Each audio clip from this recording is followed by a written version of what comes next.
Mga ka-aircon, maaga tayo dito pumunta sa ating customer. Dahil sabi niya hindi daw umandar. So, nakuha agad natin yung problema. So, yung problema. Yeah, ito na to. Kaya ngayusin lahat. Si Dolphy DJ Tech, let's get it.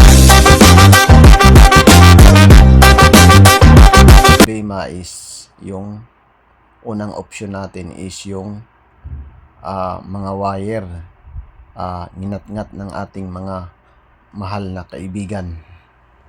Yan, so ang ginawa natin, naghanap tayo ng mga wire na pwede idugtong kasama yung terminal.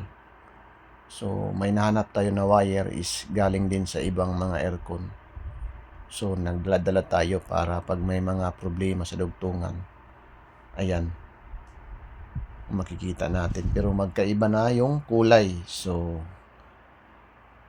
baybayin mo lang yung kulay kahit hindi magkapareha. Basta i-analyze mo na lang pag tap mo doon sa kapasitor. So ayan, nakita na natin. Tapos yung kapasitor na yan is 9 microfarad na lang.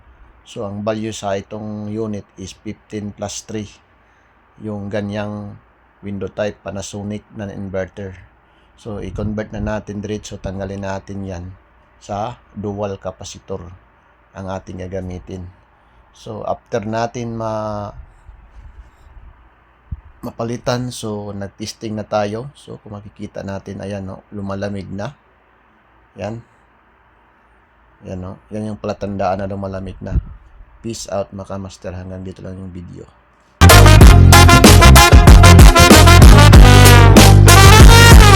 Pag nasira ang TV mo, huwag kang magpanik. Si Dolphy DJ Tech, boy, automatic aircon mo.